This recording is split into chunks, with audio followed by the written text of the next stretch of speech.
Vamos em frente.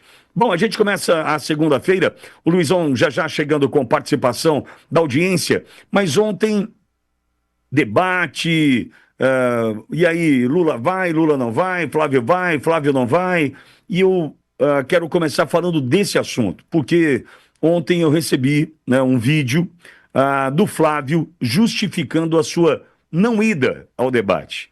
E eu sou muito sincero, eu tenho que aplaudir o texto do Flávio, né, a apresentação do Flávio, a justificativa do Flávio, motivo pelo qual ele não foi ao debate de ontem. E se eu pudesse assinar embaixo, eu assinaria, né, do que o Flávio trouxe ontem na justificativa. Eu tenho esse vídeo, acho que é importante a gente começar com ele para ouvir Olavo, para ouvir também informações na voz de Wellington Barros. Eu quero dividir essa jornada, esse vídeo, aliás, do Flávio com você. Pode ser? Aperta o play, edição. Esse vídeo vai ficar um pouquinho mais longo, mas fica comigo até o final porque é muito importante. Eu quero debater sim, mas eu quero debater com quem está destruindo o Brasil e piorando a sua vida. Eu quero debater com quem faz com que a caixa de bis com 20 unidades passe a ter 16, o papel higiênico com 40 metros passe a ter 36, faz até a dúzia de 12 ovos virarem 10. Eu quero debater com quem acabou com o poder de compra dos brasileiros, com quem está endividando as famílias, sufocando as empresas, empresários e microempreendedores. Eu quero debater com um responsável por sufocar quem gera emprego nesse país, com quem expulsou mais de 200 indústrias para o Paraguai, com quem provocou mais de 5.000 pedidos de recuperação judicial de empresas, com quem obrigou até a Casas Bahia a fechar mais de 300 lojas. Eu quero debater com quem é responsável por você, cidadão, trabalhador, estar parcelando em até 6 vezes uma pizza no iFood. Eu quero debater com quem não acredita em Deus, porque quando eu for presidente, um dos meus primeiros atos será decretar que o Brasil é do Senhor Jesus Cristo. É com esse cara que eu quero debater, com quem está destruindo o Brasil e representa um projeto que já deu errado. Perfeito, Flávio. Perfeito, Flávio.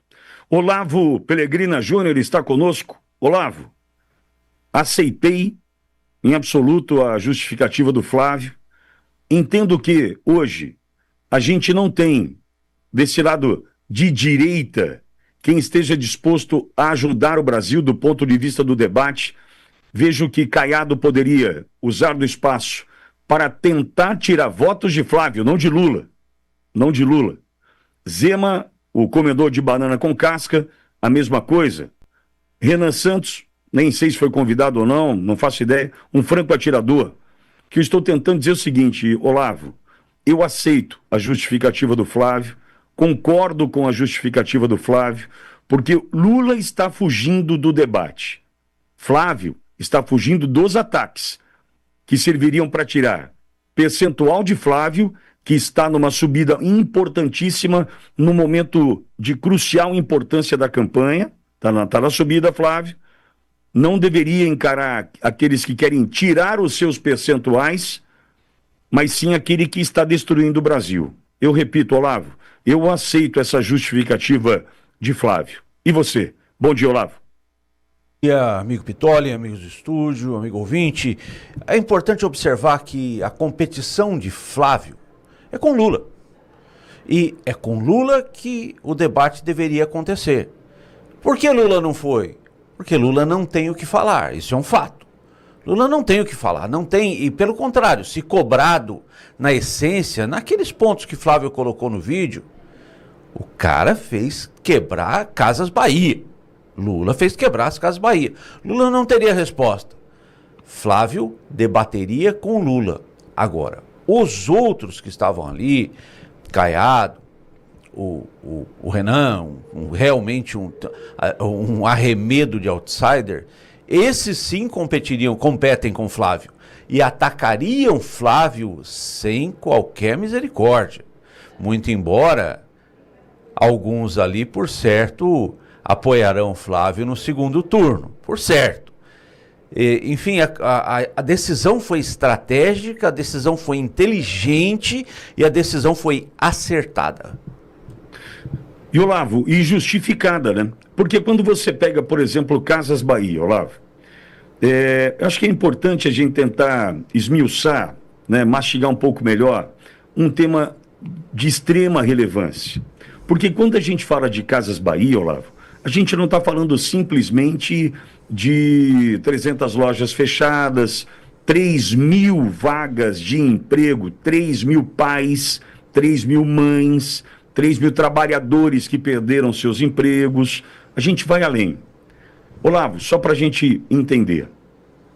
Quem é que não tem em casa, em especial no começo da vida, né, naquele momento de conseguir minha casinha, conseguir o meu teto, quem é que não tem ali um carnê das Casas Bahia, ou quem não teve um carnê das Casas Bahia, para poder ter o sofá, para poder ter a geladeira, né, para poder ter o micro-ondas, Olavo, né?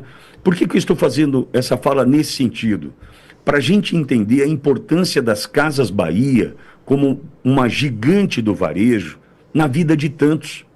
Só que as Casas Bahia, ela usou de um protocolo arriscado, entendo eu, que era do carnê, do financiamento próprio, do crediário próprio das Casas Bahia.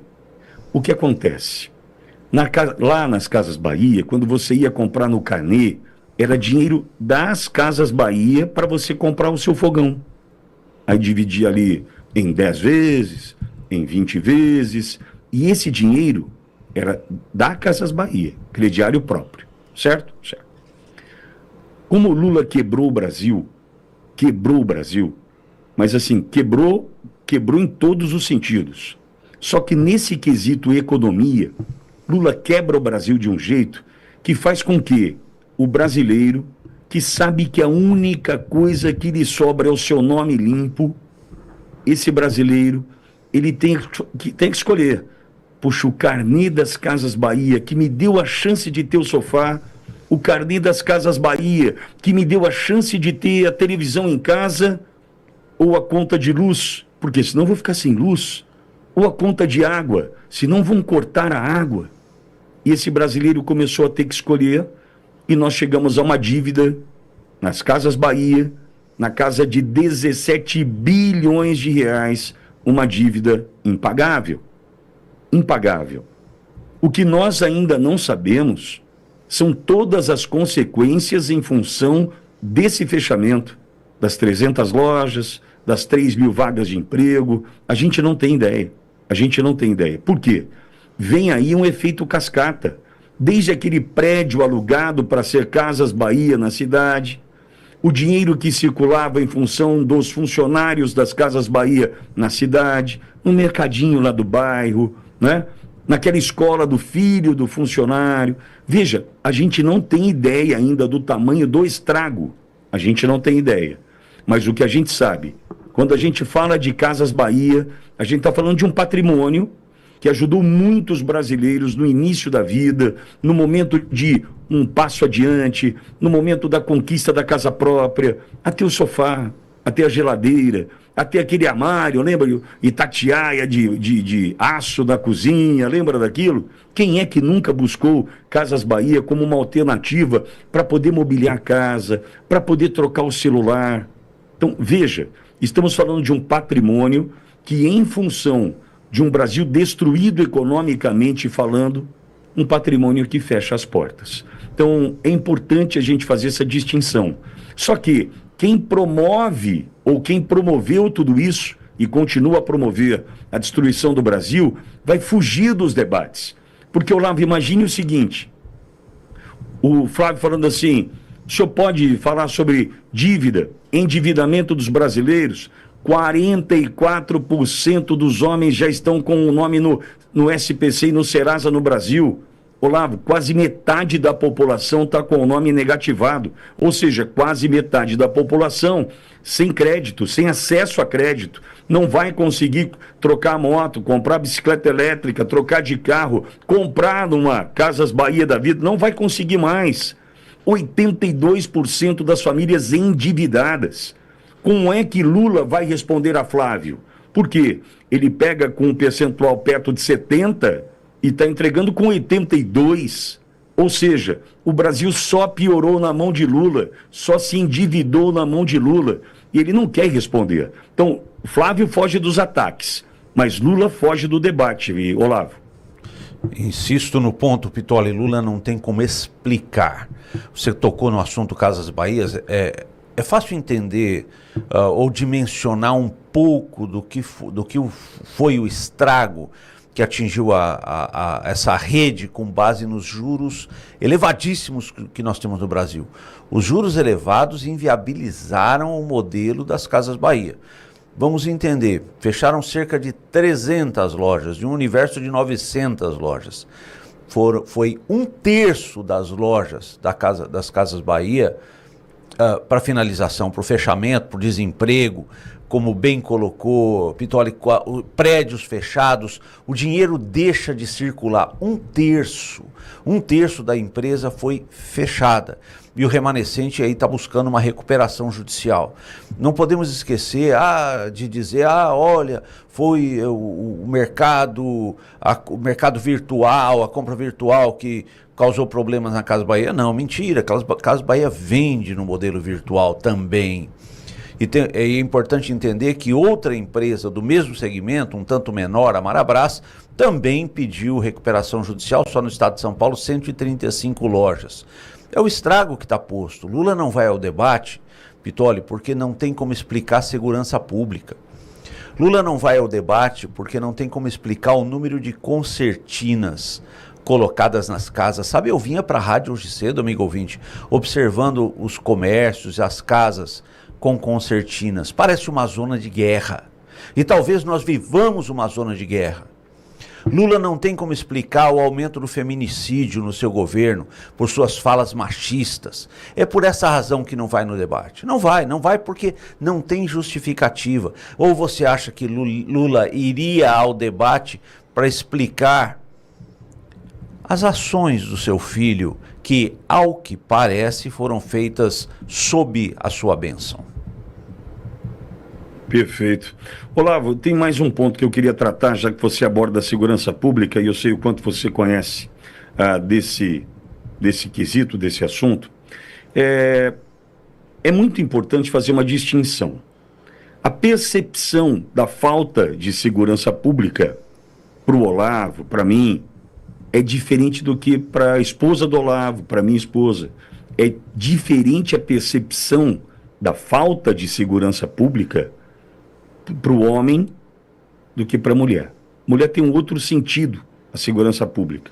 Ela está ali, ela está pensando nela, pensando na violência contra ela, o estupro, o abuso, tem uma série de questões. E, Olavo, tem muitas mulheres que colocaram no modo automático, no modo rotina, mas quando são despertadas para o assunto, percebem que, de fato, nós precisamos discutir a segurança pública no Brasil de um outro jeito. Vou dar aqui alguns exemplos. Se a senhora que me ouve agora já teve que mudar horário de saída de casa, o caminho até o ponto de ônibus ou transporte coletivo, se a senhora teve que mudar, por exemplo, hábitos. Gosto de fazer uma caminhada pela manhã, não dá mais. Poxa, eu fazia uma caminhada pelo bairro, não consigo mais. Poxa, eu ia trabalhar a pé, já não posso mais. Tem um determinado horário que eu não consigo chegar até o transporte público sozinha, em função da escuridão. Eu tenho medo, ficar sozinha no ponto. Aí estou gastando mais porque eu estou indo de mototáxi, eu estou indo de ônibus, ou estou indo de Uber. Perceba, a senhora já mudou a rotina da senhora. Só que muitas, Olavo, colocaram no automático. Deixaram ali acho que faz parte. Não faz parte não. Se a senhora teve que repensar o horário, se a senhora teve que repensar rotina, hábito, deixou de fazer ou mudou como fazer em função da segurança, é porque está tudo errado. Então, Olavo, a gente está fazendo aqui um grito, né, de alerta para essa mulher, para ela entender o seguinte. Primeiro, ela não está sozinha. Olavo, o número daquele de Segurança Pública, não é manual de segurança, guia de segurança pública? Anuário. Anuário de Segurança Pública, obrigado. Olavo, só para ter uma ideia, 96% dos brasileiros têm medo de sofrer com algum tipo de crime. 96%. 32% das cidades colocam, dos moradores de cidades do Brasil, ou seja, 1/3, vivem em cidades sob o risco do crime, de serem atacados, e percebem isso com mais nitidez. Ou seja, nós temos 1/3 dos brasileiros, ou 70 milhões de brasileiros, vivendo agora com medo. 96% dos brasileiros acham que vão sofrer com algum tipo de crime a qualquer momento. Eu só estou dizendo isso para mostrar para a senhora que me ouve, a senhora não está sozinha. Mas se tem mudança de roteiro, de horário, de hábito, é porque está tudo errado, Olavo. E não tem como Lula justificar. Não tem como Lula falar assim, não, é bom ela mudar de caminho mesmo, porque pode ser perigoso para ela, porque no meu governo não tem recorde de feminicídio. Então, Olavo, a mulher tem que despertar e entender. O que nós estamos vivendo hoje é uma aberração e carece de correção, Olavo. Pitoli, nós vivemos uma cultura do feminicídio. E essa cultura do feminicídio encontra em Lula um discurso, uma fala que não muda a cultura do país. Eu não esqueço quando ele disse, olha, não se deve bater ou ser violento com uma mulher, salvo se você for corintiano. Essa fala foi de uma infelicidade. Admitir um tipo de exceção para a violência contra a mulher é inadmissível. Inadmissível. Mas na fala de Lula, olha, ele cometeu um pequeno deslize. Não cometeu deslize. É um cara que fala da cultura da violência com naturalidade. E essa cultura da violência que é arraigada no imaginário, nas pessoas, nos homens, numa masculinidade frágil, numa covardia que precisa ser mudada, esse entendimento, essa cultura que precisa ser mudada. Mas quando nós temos um exemplo, um péssimo exemplo, por sinal, que nasce da presidência da República, endossando uma cultura de violência, ou tentou fazer uma brincadeira com algo que é inadmissível, é impensável brincar com violência contra uma mulher, fisicamente mais frágil, fisicamente que demanda proteção, mas são mortas, Pitoli. Um feminicídio não acontece sem antes ter acontecido milhares de episódios de violência física, de violência psicológica, de violência financeira, de ameaças, de protetivas concedidas. O feminicídio dá sinais. Ele não é aleatório. Ah, olha, feminicídio, ele é passional, então não temos como tratar, como resolver. Tem sim. Antes de um feminicídio acontecer, os episódios de violência são recorrentes. O que nós temos hoje implantado no Brasil é uma cultura de violência que parece ser endossada pelas brincadeiras, entre aspas, e muitas aspas, do presidente da República, e a falta de uma sistematização da segurança pública. Com o aumento dos feminicídios na gestão Lula, não há como ele explicar esse aumento. E insisto, volto no ponto inicial. Lula não vai ao debate porque talvez nas suas mãos esteja o sangue de muitas mulheres que morreram em relação à violência doméstica.